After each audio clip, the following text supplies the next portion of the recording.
श्री निर्भय प्रभु महाराज की जय। कल ग्रुप में एक विचार था, राकेश शर्मा जी ने कहा था कि साधकों की शिकायत है कि जब हम लोग पाठ करते हैं तो उसमें मन नहीं लगता। यहाँ पर मेरा मत थोड़ा अलग है। आप कहते हैं, साधक कहते हैं कि मन नहीं लगता। मैं ये कहता हूँ कि मन नहीं हटता, मन नहीं छूटता। बड़ी अजीब बात लगेगी आपको सुनने में। मन हमारा तो पहले लगा हुआ है, संसार में लगा हुआ है, व्यापार में लगा हुआ है। कहीं हम नौकरी करते हैं तो हमारी उस संस्था के उन्नति हो, इसमें हमारा मन लगा हुआ है। और खासकर हमारे परिवार के साथ हमारा मन लगा हुआ है। उस मन को उधर से हटा के तो जाप में लगाना है।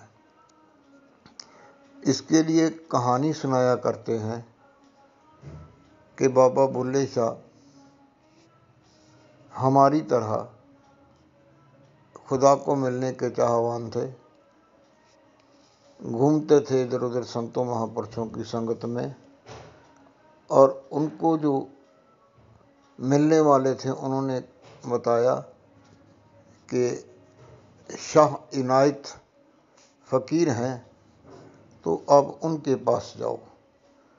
तो जब वो शाह इनायत जी के पास गए तो उस वक्त शाह इनायत की पीठ थी उनकी तरफ।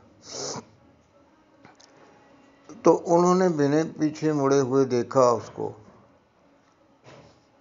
और आवाज़ें लगाई कि आओ बुल्ले, कैसे आए। तो उसको इस बात का बोध हो गया, ज्ञान हो गया कि ये जो फ़कीर है ये सब कुछ जानता है, ये मेरी बात का सही उत्तर देगा। तो उन्होंने पूछा कि मन नहीं लगता, यही प्रश्न तब भी था। तो साईं इनायत ने कहा, बुल्लिया मन दा की लावना, इधरों पुटना इधर लावना। अब इसमें इतनी सी बात में बात समाप्त नहीं हो जाती। इसमें रहस्य क्या है? जब धान की या प्याज की पौध लगाई जाती है तो एक जगह पे उसका बीज डाल दिया जाता है। जब पौध उग जाती है, तैयार हो जाती है, पनीरी जिसको हम कहते हैं बन जाती है दूसरी जगह लगाने के लिए, तो उसको गुच्छा उखाड़ते हैं और जहाँ लगानी होती है वहाँ उस जगह को, जो धान की पनीरी होती है, धान का खेत होता है, उसमें पानी होता है, उस पानी में रख देते हैं। फिर उस गुच्छे को उठा के वो जो मिट्टी गीली हो गई, उस गीली मिट्टी से वो एक एक पौध को बड़े आराम से जो है वो निकाला जाता है, और उसकी जो जड़ें हैं उनको पानी में धो के तो नई जगह पे लगा दिया जाता है। ऐसे जो है ये मन का खेल है। इसको हटाना है लेकिन आहिस्ता से।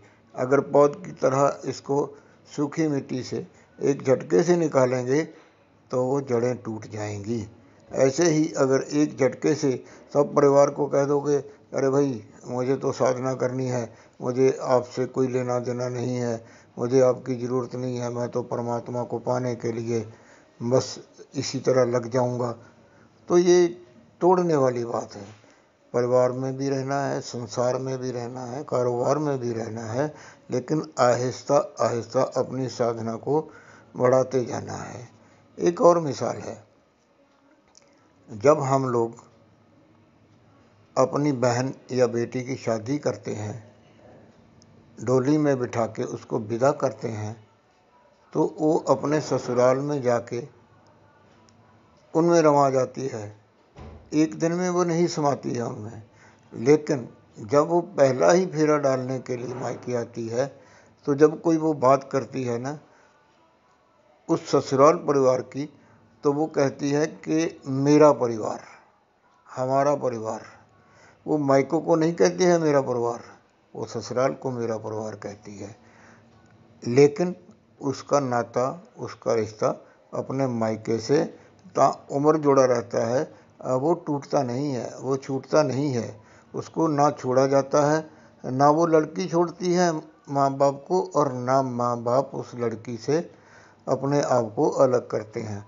ऐसे ही अध्यात्म में उन्नति के लिए इस बात को याद रखिए, किसी को ना छोड़ा जाता है, ना किसी को छोड़ना है। लेकिन उस रास्ते पर चलने के लिए जो समर्थ गुरु की ज़रूरत होती है, किसी समर्थ गुरु से, सिद्ध पुरुष से सिद्ध मंत्र लेके जो जाप किया जाता है, उससे जो आध्यात्मिक उन्नति होती है, उसमें विशेष प्रकार की शांति मिलती है, स्थिरता मिलती है, मस्ती मिलती है। इसी तरह आगे आगे जो है वो आध्यात्मिक का रास्ता बढ़ता जाता है और साधक उस रास्ते पे चलता जाता है। धन्यवाद। जय हो श्री निर्भय प्रभु महाराज की।